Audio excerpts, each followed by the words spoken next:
Hi everybody, my second video of the day now. This is continuing my little mini-series of catching up on the themes that I missed from Joe and Jason's Top 20 for 2020 series last year. So today I'm going to be talking about my top 20 1980s slasher films. As everyone knows, there are hundreds of them, literally hundreds. One of the lists that I checked on IMDb had 341 titles on it, and I even spotted some that missed. So I've decided to, so as not to make this video quite so boring, I've tried to impose two rules on myself. The first one is you're not going to see any slasher films here from any franchises. So on this list, there won't be anything from, Nightmare on Elm Street, Friday the 13th, Halloween, Hellraiser, Children of the Corn, all that stuff. You also won't see on this list things like Sleepaway Camp or Silent Night, Deadly Night, because those are also part of franchises. They had sequels. These are just standalone slasher films. And the second rule is I'm not 100% sure where the line is between a slasher film and a giallo film. So if a film seems to me to be more of a giallo, then I haven't included it. So that means that there's nothing here from Argento or Lucio Fulci. The New York Ripper's not here, Tenebrae isn't here. Because otherwise they would just dominate this list. Somewhere down the line I will make a top 20 giallo films. But this is just films which are unequivocally slasher films from the 1980s, which don't have any sequels. So let me get on with it. In at number 20 is a film called Ghost Keeper, a kind of underrated gem, in my opinion. Maybe it already has one, but as far as I know, this doesn't have a really good release yet. I had to pick up this German DVD. The picture quality isn't the best, but it's a very cool setting, a very eerie story, and very ambiguous film in terms of the characterization and what actually is going on here. And I love films like that, films which don't wrap up their answers in neat little boxes and tell you exactly what's going on and why. This film makes you think a bit. So Ghost Keeper, number 20. Next up is American Gothic, a childhood favorite of mine. Fantastic performances from Rod Steiger and Yvonne De Carlo. This is a very creepy family indeed. You wouldn't want to run afoul of these people. And any films which deal with religious lunacy are always good in my book. So American Gothic at number 19. Next up is one of the greatest TV films ever made, Dark Night of the Scarecrow. This film has so much heart and tenderness. It's sad. It's tragic in many ways. It's creepy, really well made, wonderfully acted. An absolute gem of the 1980s, Dark Night of the Scarecrow. Not easy to come by in my neck of the woods, but yeah, it's great. Next up is Don't Go in the House. I'm a big fan of slasher films which try to make you sympathize in some way with the killer. And this film does do a very good job of portraying a very broken psyche and a very troubled person who therefore makes you kind of empathize and sympathize with him a little bit. A wonderful ending, that thing at the top there you can just about see, very surreal sequence. Yeah, a quirky film, very original one. Next up, Splatter University, maybe the lowest budget film on this list, which is really saying something when you see some of the stuff coming up. This doesn't take itself at all seriously. This is the most basic and cliched film on this list. Brings nothing new to the table, but that's fine. I don't always need something new on the table. It's nice to have familiar stuff now and again. And, like I just said, not to give away too much, but anything to do with religious lunacy, all good in my book. And I love the setting as well of the campus. So, Splatter University. Next up, Bloody Birthday. Can I just say a little word about this edition? I was in a second-hand shop in Manchester where I lived in England, and they had like this basket at the back where they had a bunch of DVDs tossed in. It was all like children's stuff and blockbuster Hollywood stuff. And buried at the bottom was this pristine Anchor Bay edition of Bloody Birthday for 50 pence. So I grabbed it. But anyway, about the film, yeah, that girl is one of the creepiest evil children in horror cinema. Great story, love it to bits. Bloody Birthday. Next up, Madman. You can never go wrong with a slasher film set in the woods. That's why there are so many of them. I love the cheesiness of this. Good God, that song that in the jacuzzi, which is actually sung by the actor, the guy who was in the jacuzzi with the woman. The cheesiest sequence, I think, in any slasher film. But yeah, it's just a damn good time. And I'm thinking of putting this on later tonight because I've actually not seen it in a while. Next up, The Initiation. I think most of us love horror films that are set in things like supermarkets and shopping centers, so that it has the setting going for it, but it's also a kind of an intriguing idea. It's not exactly an original one, it's been done before, but the first time I watched it, I didn't see it coming. I didn't see it's not exactly a twist, but the plot point of who the killer is coming. Good performances by everyone. So yeah, The Initiation. All right, next up is The Prey. This is such an oddity. This is the weirdest film on this list.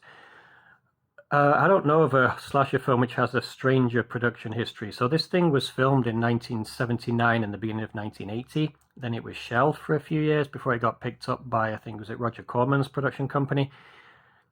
They then used a completely different cast and crew to film a 25-minute long backstory for the killer, which actually doesn't explain anything at all. It's just 25 minutes of softcore erotica, really, because it was produced by a porn company.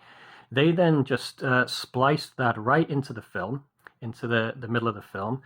And then as soon as it's over, we go back to the original film. Now, this Arrow edition gives you the opportunity of watching all the cuts of the film. It's an amazing edition, this. You got to tip your hat to Arrow sometimes. They don't put out the most original content in terms of what films they choose, but when they do, they really go to town on the presentation of it.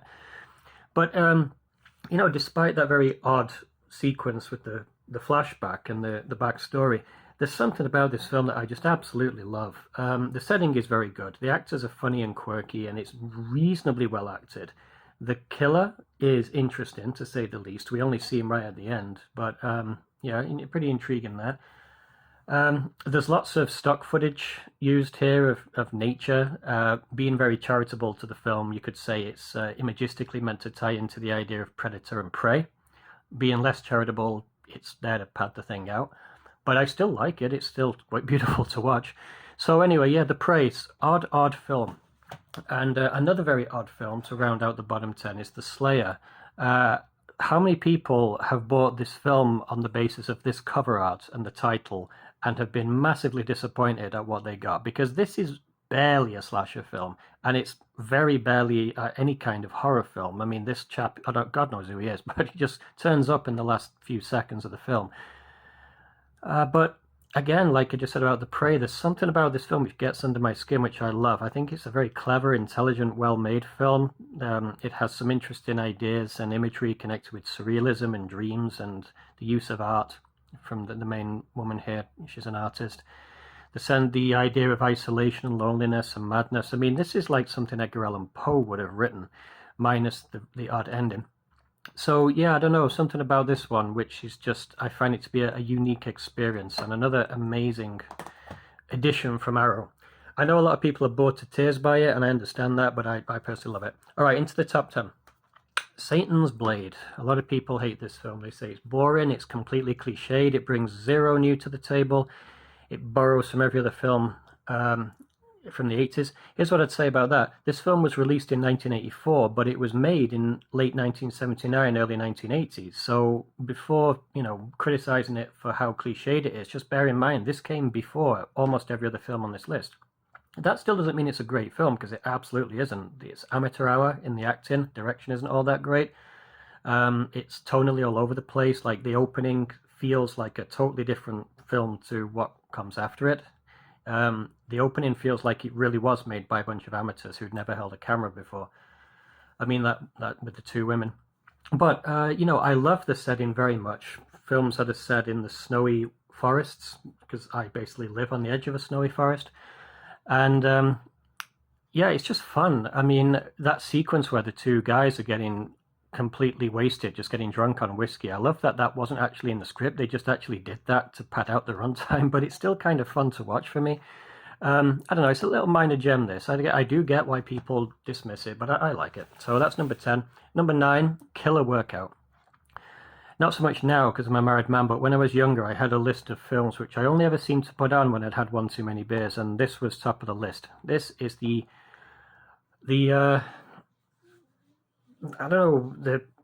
zenith of cheesiness. Everything from the soundtrack to the hilarious fight sequences to the story itself, to the wonderful 80s hairstyles and costumes, fitness costumes. Just a hell of a fun time. Killer Workout. Number 9. Next, slightly more serious film, Curtains. I love any films which deal with the idea of theatre and drama and this kind of meta angle of looking at what it means to be pretending. But it's a really well-made film with a very creepy-looking mask thing there with the old woman. So, Curtains. Next up, one of the most beautiful horror films ever filmed, Just Before Dawn. This is worth watching just for the image, just for the nature footage of the waterfalls and the forest. But it's also a nice group of characters. I like that these characters feel like real friends. They feel like a close-knit bunch. I'll come back to this idea later with my number one pick. But and a fun performance from all of them, especially the guy, I don't remember the actor's name, but he was later in Wishmaster. He played like the jewel merchant in Wishmaster. He's a good time to watch. So yeah, anyway, Just Before Dawn.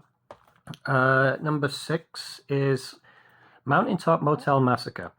It took me a long time to get around to watching this after I bought it, because for some reason I thought this was like a comedy, a bit like Microwave Massacre. Maybe because of the title, or maybe because of the tagline here, please do not disturb Evelyn, she already is. I thought this was just like really a comedy. It isn't actually. It's a very relatively dark film. I love the fact that almost the whole thing takes place during a dark and stormy night, during a rainstorm. As cliched as it is, it's still something that I love to see in horror. Kind of an intriguing antagonist in Evelyn. Fun characters. I really love the guy who's pretending to be a record executive to get those two girls to sleep with him. Very amateur, very, very low budget. The acting is not great by anyone, really, but it's just a surprisingly good time. I was taken aback by this, so that's why it comes in at the number 6 spot. Number 5, The House on Sorority Row. Fantastic idea. One of the very first films to take on this idea of a prank gone very, very wrong. And great characters, great acting. Everyone's seen it, not much to say. The House on Sorority Row, number 5. Number 4, Slaughter High. Rest in peace to Peter Scudamore, who took his own life shortly after filming wrapped up. I love the setting above all else, set in a school which is eerily similar to the school that I went to. All of the characters are fun. I can't remember the actress's name, but that 30-odd-year-old playing a teenager is great. Great acting, yeah, surprisingly great acting. I think Peter Scudamore would have had a good career if he'd been able to overcome his demons. But anyway, Slaughter High, number 4. Number 3, this may be a surprising one, but Sweet 16. I mentioned in my Friday the 13th video, part 3 came in number 1. Huge crush I had and have on Dana Kimmel, and this is the only the film of hers I have. As far as I know, it's the only the horror film that she did. So she's a big part of why I love this film. But I also really like the story. I like this idea, well, not to give too much away, but who the killer turns out to be. Didn't see it coming first time I watched it. I like its very small town setting. So yeah, I know people think this is run-of-the-mill, very mundane, but to me, I don't know, it connects with me. Number 2, The Burning. Probably the greatest slasher film on this list. I think it's the perfect slasher film. The cast, fantastic. Everyone plays their part brilliantly. Everyone knows about the famous set piece there with the boat, sorry. But I mean, it's not just that. There are so many other classic scenes in this film and classic lines and classic characters. It is, like I said, a perfect slasher film. So why then is it not number 1? Why is number 1 a film which I pretty much sure would not make anyone else's lists of number 1? It's The Mutilator. The first time I watched this, I actually didn't like it all that much. I was a bit bored by it, but on subsequent watches, I've come to absolutely adore everything about this film, but primarily the characters. Now, I said when I spoke about Just Before Dawn, it's really important for me in a slasher film is the characters, because there's not a lot of variation in the plot usually. It is just a bunch of people being bumped off by someone for some reason, and the someone and the some reason doesn't ever really matter all that much. It's really about how much fun it is and how engaging the characters are. This group of 6 characters, I love them. I mean, 2 of them are bit parts. They're just there for cannon fodder to be bumped off. Frances Rains and her lunkhead of a boyfriend. But the other 4, the 2 couples, they feel like real couples. I mentioned this in my previous video when I spoke about Why I Love I Still Know What You Did Last Summer, and I had said that there is real chemistry between Brandy and Mekhi Phifer. That means a lot to me in a film. If I'm going to get engaged in a slash film, I'm not only interested in watching kills, watching people getting butchered.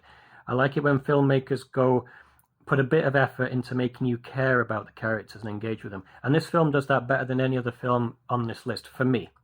I love watching the characters.